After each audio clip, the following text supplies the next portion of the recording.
Hi there, it's Unicorn, and today I'm going to continue my review for all the books on the long list of Women's Press for Fiction. And I know that the shortlist have already been announced, and I'm not very agree with that because my favorite book so far on the long list that I have read, which is Normal People by Rooney, was not on the list. So I'm very sad about it. And between the two books that I'm going to talk about today, the one that I liked more was also not on the list, but the one that I liked less were made to the shortlist. So I guess I want to say congratulations to all the books that made to the shortlist, but I will continue reading the long list because I have some different opinion. So without further ado, let's dive into the books that I'm going to talk about today. The first book I'm going to talk about is My Sister, the Serial Killer by Owen Braithwaite.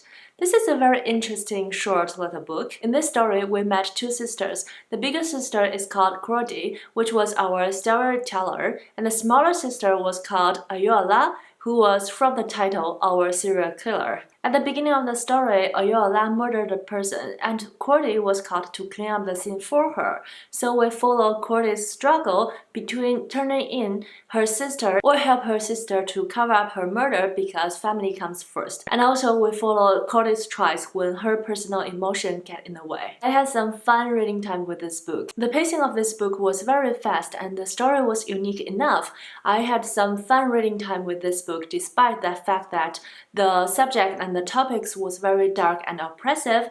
For example, the murder, the physical and emotional abuse, the pressure from relatives, or a lot more darker things like that. The language was very light. I think the writing style eased the burden which were put on the book, and it's more like an entertainment trait among all the other serious readings, and I do enjoy the experience a lot. This book was another example of why we don't need to like the character in order to like the book, because I think almost all the characters were not very likable, but the writing was able to connect you with the book with your largely increased curiosity. I was curious about all the things that were written in the book. And compared to a book that I read last week and reviewed, which is also a book on the long list, #1 Chinese Restaurant, I think this book did the unlikable characters much better. And this is a perfect example of how to combine unlikable characters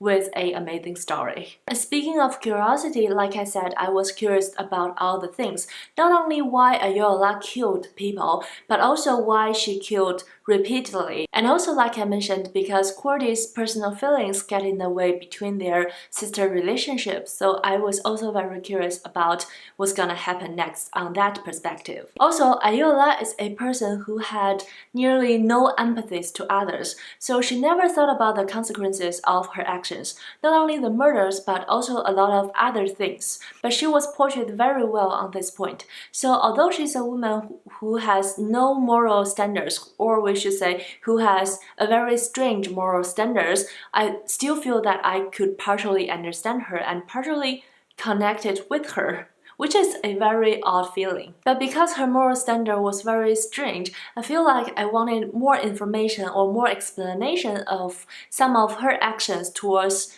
not the murder, but towards her sister. Cordy was almost an enabler in their relationship, so I was touched by Cordy's bond to her sister Ayola, and I was touched by her feelings to Ayola. So this gave me a harder time of understand Ayola fully, because like I mentioned before, I can only partially understand Ayola. So sometimes I think I want more things from Ayola and more explanations of her behavior. But under these circumstances, I think the length of the book was actually perfect for the story. I don't think it meant to be longer, so maybe the Ayola's behavior was meant to not explained in the story. And also, I have read Rex Sanke's review of this book on Goodreads, by the way, which is a topic that I don't know. Sometimes I don't know if I should read other people's review before I do my own, because it may feel more not genuine. But sometimes I think other people's review will help me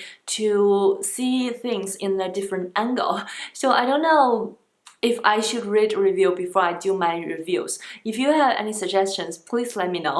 So back to the Roxane Gay's review of this book. She mentioned that this book has an interesting observation of social media, which I think is a very on-point understanding of this book, but somehow I didn't have the thought before, so I think this is why Roxane Gay being Roxane Gay. In this book, social media was mentioned multiple times, and also the attitude for different person towards social media was accurately drawn. So I think maybe because social media is a hot topic in our daily life, so mention it or having it as a tool to show different people's personalities really made this book more closer to us, and I think this is a great point. And overall, I give this book a 3.75 stars. For that, I don't think it's as amazing as a 4-star book to me, but it is definitely an outstanding book and a very enjoyable one. The next book I'm going to talk about is Praise Song for the Butterflies by Bernice McFadden. I really enjoyed this book. I gave it a 4.5 stars initially,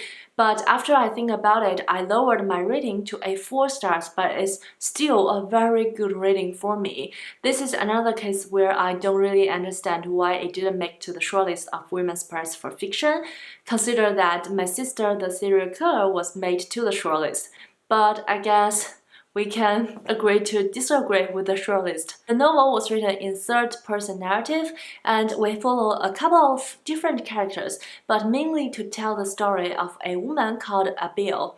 And it is a historical fiction, but it was set from the 70s to the early 2000s, so not very far from today. Abiel was raised in this middle-class family where she had a couple of loving parents, and she had a nearly perfect childhood before she was 9, where her parents told her that they love her very much and can do anything for her all the time. Until one day, bad luck came into their household, and her father foolishly wanted to give her up to a shrine to be the wife of God, which is a new tradition that was popular at the time in their country. And by the way, this is not a spoiler because it's on the blurb of the book.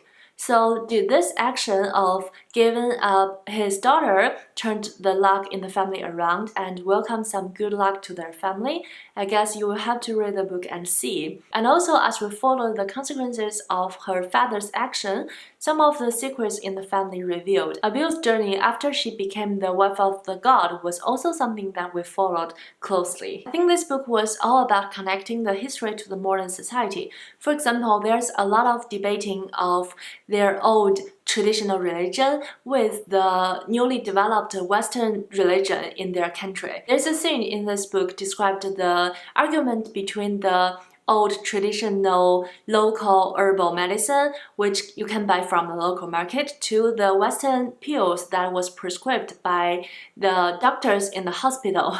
And I found this is very interesting because we also have some herbal medicines in China, and the debating of which one to choose is a continuous question that has not been answered. But besides that, a lot of the times the conflicts between old and new will make you feel very unease, especially when character did something like giving up their daughter and expecting the good lucks to the household. Another thing that I feel wonderful was that the connection between the history of Africa, especially the slave trade history in Africa, with the modern society in Africa. They were connected by a place called the Slave Castle, which was a place that Abiel visited as a child, and the place was able to make some emotional connection with Abiel throughout the years that after she visited there. The history and modern view was able to give us some new perspective of looking at Africa's societies in this book in today, and some new views about slavery and child labor and some other violence. And the writing of the book was very captivating. I enjoyed the prose the moment that I started to read this book,